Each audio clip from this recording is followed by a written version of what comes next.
Bonjour, ça a commencé, j'ai l'impression. Oui, c'est ça. Bonjour à tous. Voilà. Bonjour amis Facebook. Bonjour YouTube. Nous allons commencer donc pour les pierres pouvant être poison. Je vais m'attacher surtout aux pierres qui vont qu'on peut se servir en soin. Donc pour moi, il est hors de question que je me serve de ce genre de pierre, hein, parce que ça peut être dangereux. Donc, aujourd'hui, je vais vous parler de 8 pierres. Donc, l'arsénopyrite, l'or piment, le réalgar, le galène, la vanadinite, la crocoïte, le cinabre, la stibine, et voilà. Donc, bonjour à tous. Alors déjà, je me présente, je suis Marie-Christine Villaert, je fais de la lithothérapie et de l'oligothérapie. Je travaille sur Argelès, je fais les marchés. Et je suis très heureuse de vous retrouver à chaque fois. Enfin, je ne connais pas tout le monde, hein, mais je suis toujours très heureuse de vous retrouver. Voilà, ça commence à arriver. Bonjour à tous. Je ne sais pas si vous pouvez dire quelque chose. Faites-moi un petit coucou, parce que si je ne peux pas répondre à vos questions, c'est un peu dommage, surtout en live. Alors, pour commencer, la lithothérapie est un art ancestral utilisé depuis des millénaires qui va aider et soulager uniquement, mais en aucun cas ne vous guérira. Il est important de suivre les protocoles et suivis médicaux. Voilà, ça c'est absolument nécessaire de le savoir. Je le répète à chaque fois. Je dois saouler certaines personnes, mais bon, c'est comme ça. Donc voilà. Je dirais que je ne m'amuse pas à utiliser des pierres contenant par exemple du plomb et de l'arsenic pour des raisons évidentes, des raisons de santé. Pour moi, c'est pas possible. Il y a énormément de pierres sur Terre pour se servir des autres pierres comme ça potentiellement dangereuses.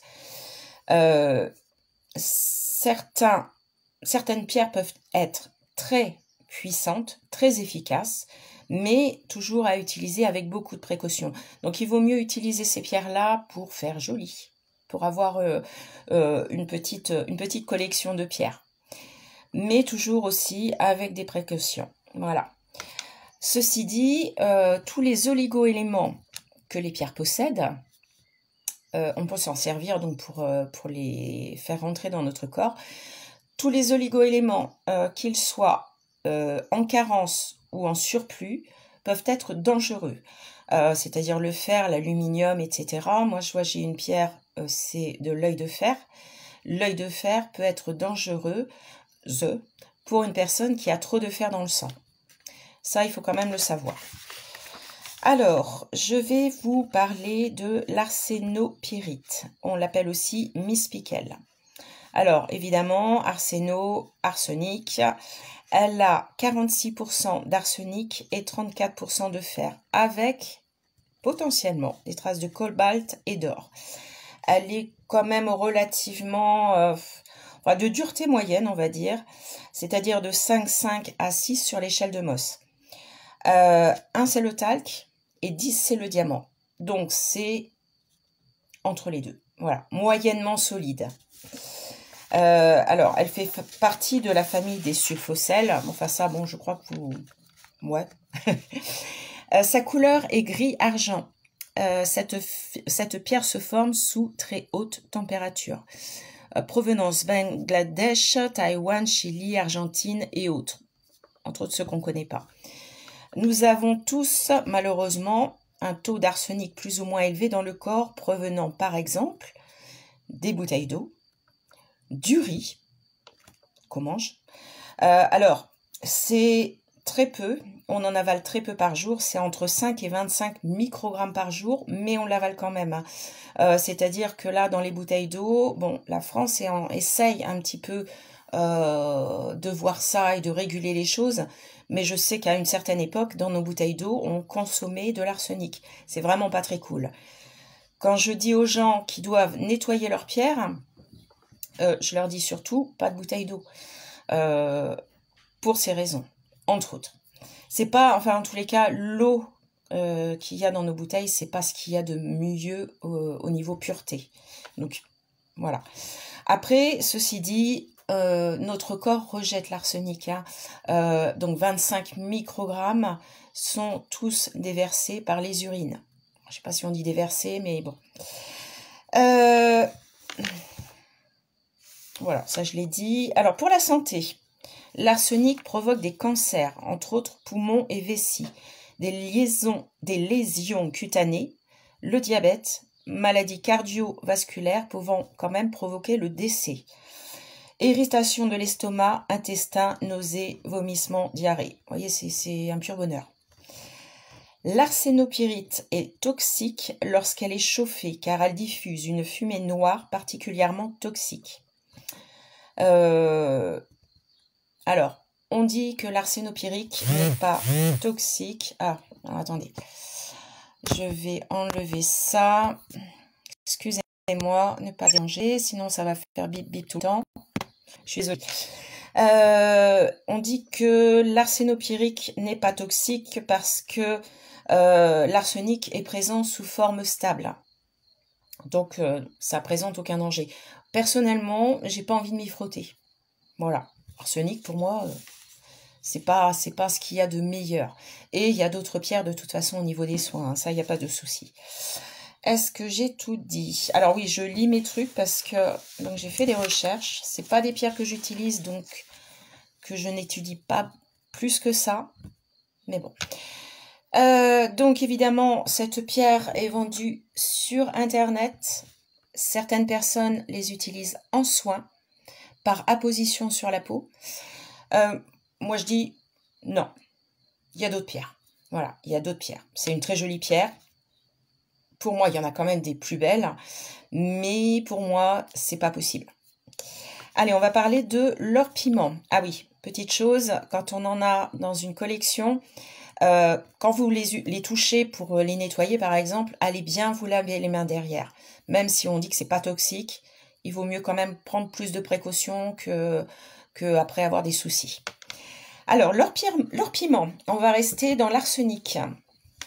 Donc, c'est du trisulfure d'arsenic. On a 61% d'arsenic et 39% de soufre. Ceci dit, elles peuvent contenir du mercure, germanium et antimoine. Des choses tout aussi sympathiques. Sa couleur est jaune d'or et jaune orangé à brun. C'est une pierre qui n'est pas très très dure, donc éventuellement volatile. Donc si vous respirez ça, ça peut poser des problèmes. Sa provenance vient des États-Unis. Nous en avons également en France, en Roumanie et Russie. C'est une pierre qui a été souvent utilisée pour sa couleur jaune en tant que pigment. Alors, je ne vous raconte pas. Ensuite, elle est utilisée directement en soins sur la peau. Là, c'est pareil. Moi, ça me déplaît ça. Là, c'est pas dit que c'est pas une pierre dangereuse. C'est une pierre où il faut faire très attention.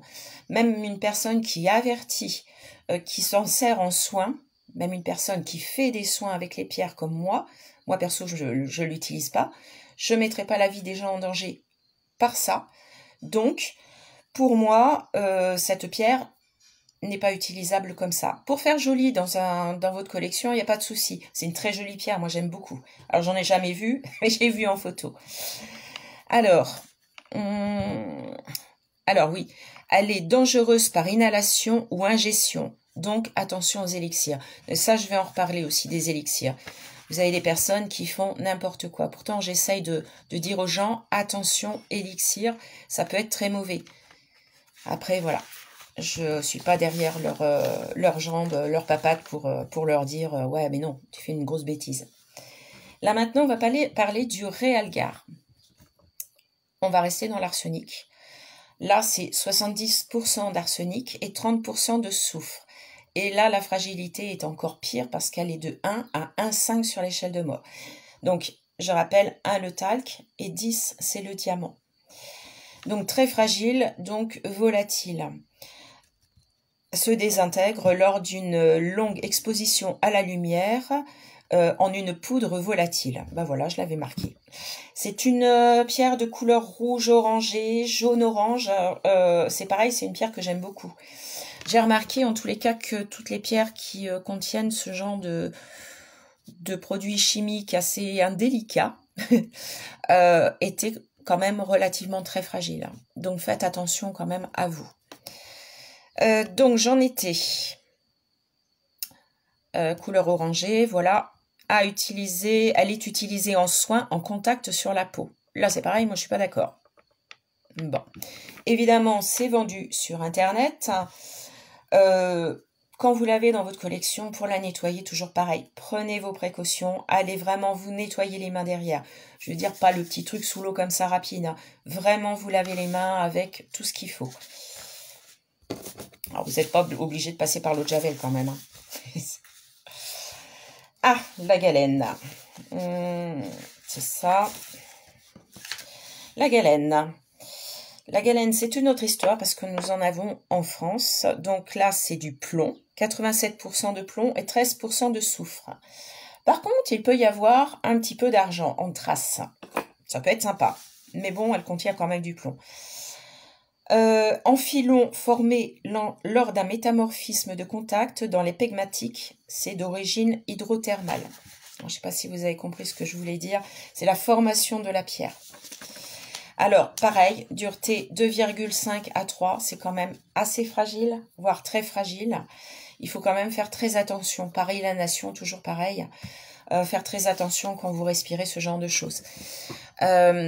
Alors, toutes ces indications sont vérifiées quand même, il faut quand même que je le dise.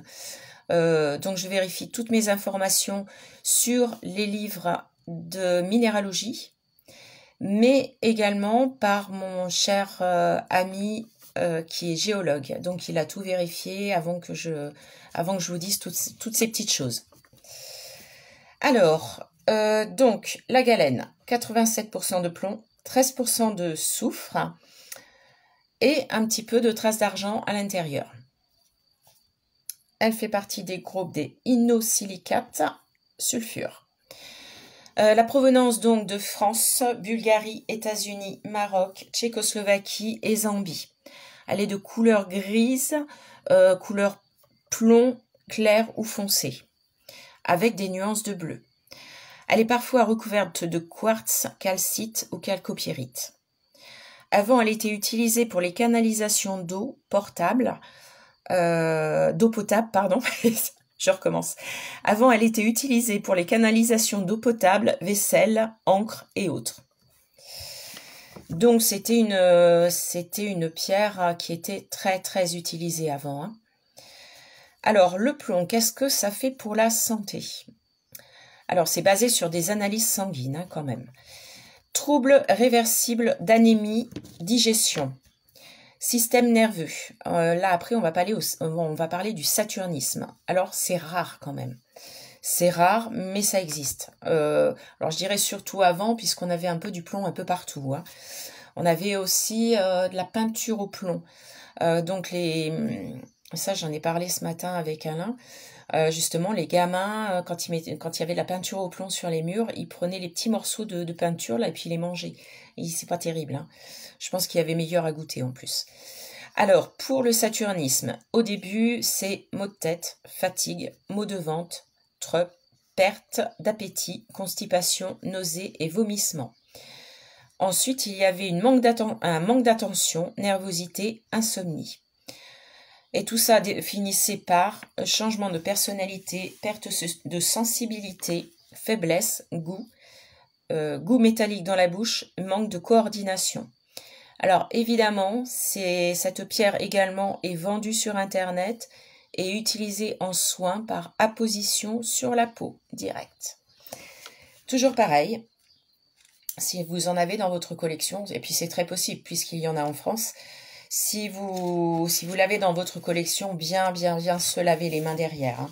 Faut surtout pas hésiter. Là maintenant, on va passer à la vanadinite. C'est pareil, c'est une pierre que je trouve très très jolie et qui est d'une dureté vraiment assez faible. Donc, vanadinite, c'est du vanadate de plomb avec de potentielles traces de phosphore, ça c'est pas bien grave, mais aussi d'arsenic. Donc là on a la totale aussi. Et ce que j'ai appris, c'est qu'elle fait partie du groupe des apatites. Comme quoi on en apprend tous les jours, et ça c'est génial. Elle est d'une dureté de 3, donc c'est quand même assez faible. Hein. Elle vient des États-Unis, Maroc, Zambie, Namibie. Donc couleur rouge à orange. C'est très lumineux, j'aime beaucoup. Elle est dangereuse par inhalation des fibres ou en élixir. Comme je disais pour certaines autres tout à l'heure, par inhalation parce que vaporeuse. Évidemment, c'est vendu sur Internet, sinon c'est pas drôle. Et pareil, en soin, en apposition sur le corps. Quand on possède dans sa collection, voilà, toujours pareil, faire attention quand vous la nettoyez, de bien nettoyer vos mains derrière.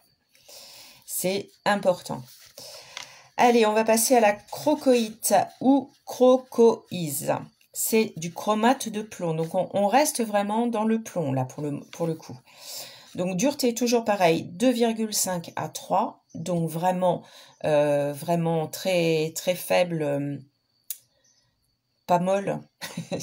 Enfin, pas très... fragile. Voilà, je vais y arriver. C'est une pierre qui est fragile. Ceci dit, elle est assez rare car elle se trouve uniquement dans les zones d'oxydation de quelques gisements plombifères. Donc en Australie, Brésil, on en a quand même en France, Philippines et Russie. Donc la couleur orange à rouge-brun, voire brique.